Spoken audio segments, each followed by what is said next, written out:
saya Sandra Tiara Andrani, NIM 15401118017. Di sini saya akan mempresentasikan hasil pekerjaan saya dengan judul Kegawat Daruratan Neonatal pada BBLF, hipotermi, hipoglikemia, dan ikterus atau hiperbilirubin untuk memenuhi mata kuliah Kegawat Daruratan Maternal dan Neonatal dengan dosen pengampu Widya Maya Ningrum, SST, MKes, MTexel. Selamat menyaksikan. Yang pertama, saya akan menjelaskan materi apa saja yang akan saya paparkan. Pertama, yaitu berat bayi lahir rendah atau BBLR. Kedua, hipotermi. Tiga, hipoglikemia. Keempat, ikterus. Sebelumnya, saya akan menjelaskan tentang kegawat daruratan neonatal. Kegawat daruratan neonatal merupakan situasi yang membutuhkan evaluasi dan manajemen yang tepat pada bayi baru lahir yang sakit kritis, usianya kurang dari atau sama dengan 28 hari, membutuhkan pengetahuan yang dalam mengenali perubahan psikologis dan kondisi patologis yang mengancam jiwa yang bisa saja timbul sewaktu-waktu. Selanjutnya, memasuki materi pertama, yaitu BBLR. Apa itu BBLR? BBLR merupakan berat badan lahir rendah, dapat diartikan sebagai bayi yang lahir dengan berat badan kurang dari 2.500 gram. BBLR merupakan prediktor tertinggi angka kematian bayi, terutama dalam 1 bulan pertama kehidupan. Kementerian RI 2015. Bayi BBLR mempunyai resiko kematian 20 kali lipat lebih besar dibanding dengan bayi yang lahir dengan berat badan normal. Selanjutnya yaitu klasifikasi BBLR.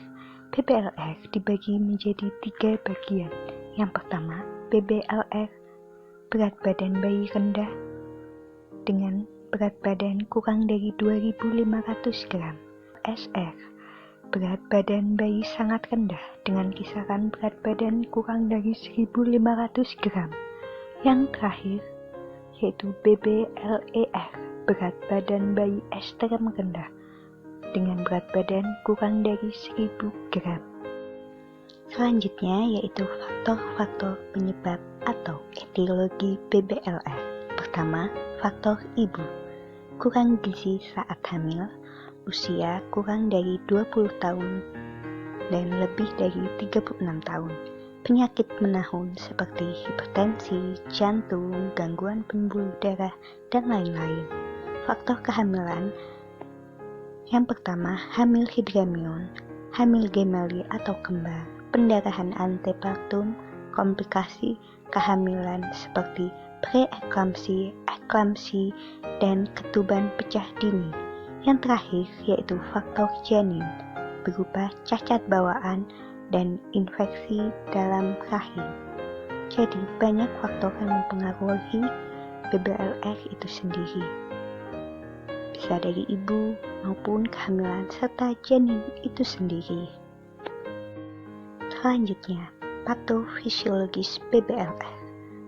Jika ditinjau dari segi kehamilan dan ibu, pertama, dismaturitas, kedua, gizi pada ibu hamil, ketiga, anemia, keempat, defisiensi zat besi. Ditinjau dari segi bayi, pertama, pengendalian suhu, sistem pencernaan, sistem pernafasan, sistem sirkulasi, dan lain-lain. Selanjutnya yaitu penata laksanaan BBLR. Pertama, pengaturan suhu bayi. Pengaturan suhu bayi disesuaikan dengan berat badan bayi itu sendiri. Kedua, nutrisi. Bila faktor menghisap kurang, maka ASI dapat diperas dan diminumkan dengan sendok perlahan-lahan atau dengan memasang sonde menuju lambung. Permulaan cairan diberikan sekitar 50-60 cc per kg BB per hari. dan terus dinaikkan sampai mencapai sekitar 200 cc Kg BB per hari, dan yang terakhir menghindari infeksi. Yang selanjutnya, pemberian minum bayi berat lahir rendah menurut BB dan keadaan bayi dibagi menjadi 3 bagian sesuai dengan klasifikasinya masing-masing dan sesuai dengan bayi sehat atau bayi dalam keadaan sakit. Selanjutnya, setelah penata laksanaan BBLR, apa yang harus dilakukan? Yang pertama, observasi. Observasi dibagi menjadi 2, pemantauan saat dirawat dan pemantauan saat pulang. Kemudian pencegahan. Kasus BBLR sangat membutuhkan pencegahan atau preventif penting. Pertama, pemeriksaan kehamilan berkala minim 4 kali dimulai sejak umur kehamilan muda.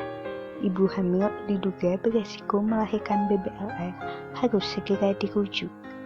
Kedua, penyuluhan kesehatan tentang tumbuh kembang janin dalam rahim, tanda bahaya kehamilan, dan perawatan selama kehamilan. Hendaknya ibu merencanakan persalinan pada kurun umur reproduksi sehat sekitar 20-34 tahun. Perlu dukungan sektor lain yang terkait untuk turut berperan dalam meningkatkan pendidikan ibu dan status ekonomi keluarga untuk meningkatkan akses terhadap pemanfaatan pelayanan antenatal dan status gizi ibu selama hamil. Selanjutnya memasuki materi kedua, yaitu hipotermi. Apa itu hipotermi? Hipotermi adalah keadaan di mana suhu bayi berada di bawah 36,5 derajat Celcius atau sekitar 32-36,4 derajat Celcius. Gejalanya berupa suhu 32-36,4 Celcius, gangguan nafas, denyut jantung kurang dari 100 kali per menit, malas minum, dan letargi. Gejala lainnya pada hipotermi sedang, kulit raba keras, nafas pelan dan dalam. Etiologinya kurang kesadaran dan pemahaman tentang hipotermi pada BBL, baik penyebab komplikasi waktu bayi lahir serta perawatan sesudahnya, dan perawatan BBL tidak optimal. Mekanisme kehilangan panas bisa berupa radiasi, konduksi, konveksi, dan evaporasi. Hipotermi masalah rumit untuk BBL karena berdampak terhadap morbiditas dan mortalitas bayi itu sendiri. Selanjutnya yaitu reaksi tubuh bayi terhadap kedinginan. Yang pertama, fisiologis. Apabila vasokonstruksi pembuluh darah untuk melindungi jaringan di bawahnya sehingga penggunaan O2 bertambah melalui aktivitas menggigil atau tanpa menggigil. Kedua, patologis. Ketiga, reaksi lambat. Keempat, stres, dingin atau suhu 36-36,4 derajat. Inilah penata laksanaan hipotermi. Terdapat beberapa penata laksanaan. Pertama, hipotermi berat, hipotermi sedang, dan hipotermi. Selamat membaca.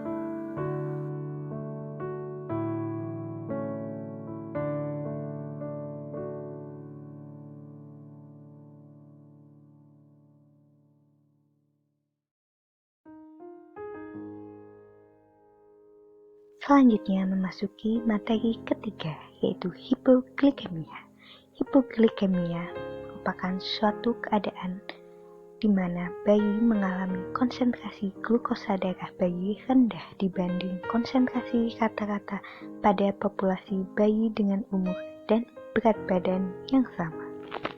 Cukup bulan kurang dari 30 mg/sen dan BBLR 20 mg/sen. Pada bayi aterem, konsentrasi glukosa plasma kurang dari 35 mg per desiliter dalam 72 jam menjadi 45 mg per desiliter pada bayi BBLR kurang dari mg per desiliter. Kelompok bayi beresiko dengan hipoglikemia. Pertama, ibu dengan diabetes mellitus, bayi dengan BBLR, bayi dengan imatur atau sedang sakit, bayi menderita penyakit genetik misgalaktosemia. Tanda dan gejalanya: gerakan gelisah, tremor, episode cyanosis, apatris, kejang, tachypnea, intermission, tangis lemah, letargi, bola mata berputar, keringat banyak, dan mendadak hipotermia, serta henti jantung. Selanjutnya yaitu etiologi hipoglikemia atau penyebab terjadinya hipoglikemia.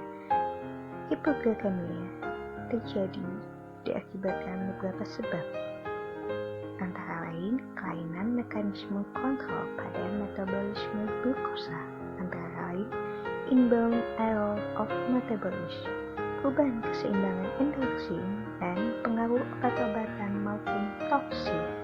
Hipoglikemia biasanya terjadi jika seorang bayi pada saat dilahirkan memiliki cadangan glukosa yang rendah. Penyebab lain prematuritas, postmaturitas, dan kelainan fungsi plasenta. Selanjutnya yaitu penanganan hipoglikemia. Bila kadar gula darah kurang dari 25 mg, maka pasang jalur IV. Jika belum terpasang, beri glukosa 10%, 2 ml IV bolus pelan dalam 5 menit. Bila kadar darah 25-45 mg, lanjutkan infus. Cek glukosa dalam per 3 jam hingga 45 mg per dl atau lebih. Bila kadar gula darah lebih dari 45 atau sama dengan 45 mg, maka jika bayi mendapatkan cairan IV, cek selama per 12 jam. Jika bayi tidak mendapatkan cairan IV, cek 12 jam. 2 kali jika turun, tangani. Jika normal, hentikan pengukuran. Selanjutnya memasuki materi yang terakhir, yaitu ikterus atau hiperbilirubin. Ikterus pada neonatal merupakan suatu kondisi munculnya warna kuning di kulit dan selaput mata pada bayi baru lahir karena adanya bilirubin atau pigmen empedu pada kulit dan selaput mata sebagai akibat peningkatan kadar bilirubin dalam darah. Selanjutnya yaitu klasifikasi ikterus. Ikterus dibagi menjadi 2 pilihan atau 2 pembagian, yaitu ikterus fisiologis dan ikterus patologis.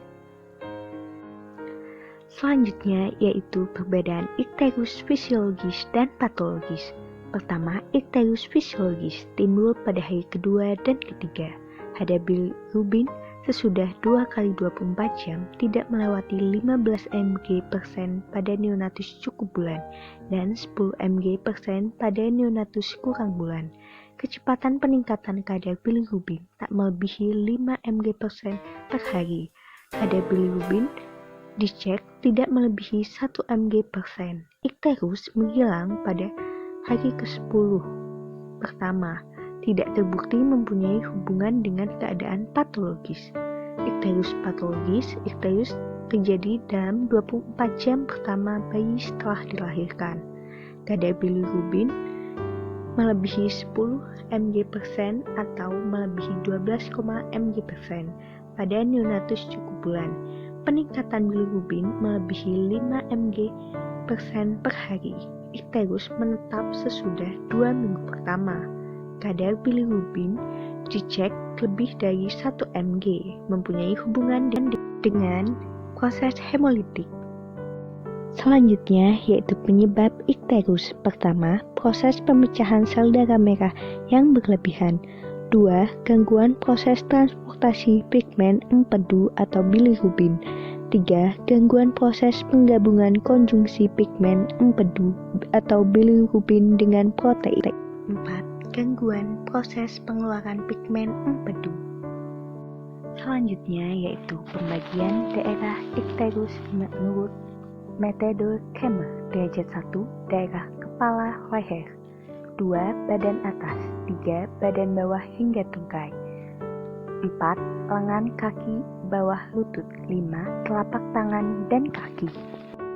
Penata laksanaan ikterus. Ikterus dibagi menjadi 2 sehingga penata laksanaannya pun sesuai dengan klasifikasi ikterus. Ikterus fisiologis, bayi sehat tanpa faktor resiko tidak diterapi. Yang sehat dapat dilakukan beberapa cara berikut: minum ASI dini dan sering, terapi sinar sesuai dengan panduan WHO. Pada bayi yang pulang sebelum 48 jam diperlukan pemeriksaan ulang dan kontrol lebih cepat, terutama bila tampak kuning. Ikterus patologi.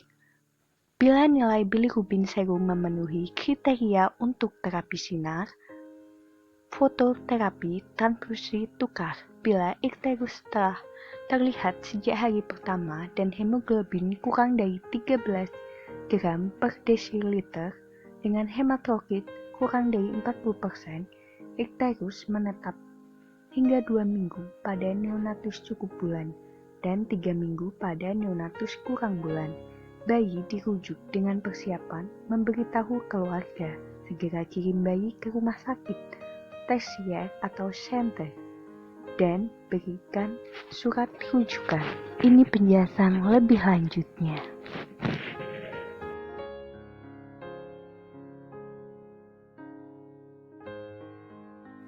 Selanjutnya, kesimpulan. BBLR merupakan bayi yang lahir dengan berat badan kurang dari 2.500 gram. 2. Bayi hipotermi merupakan suhu bayi di bawah normal, yaitu kurang dari 36,5 derajat Celcius. 3. Bayi hipoglikemia merupakan masalah pada bayi dengan kadar glukosa darah kurang dari 40-45 mg per dl. 4. Ikterus neonatorum merupakan keadaan klinis pada bayi yang ditandai dengan pewarnaan ikterus pada kulit dan sklera akibat akumulasi bilirubin tak terkonjugasi yang berlebih. Selanjutnya ada evaluasi nih. Selamat mengerjakan.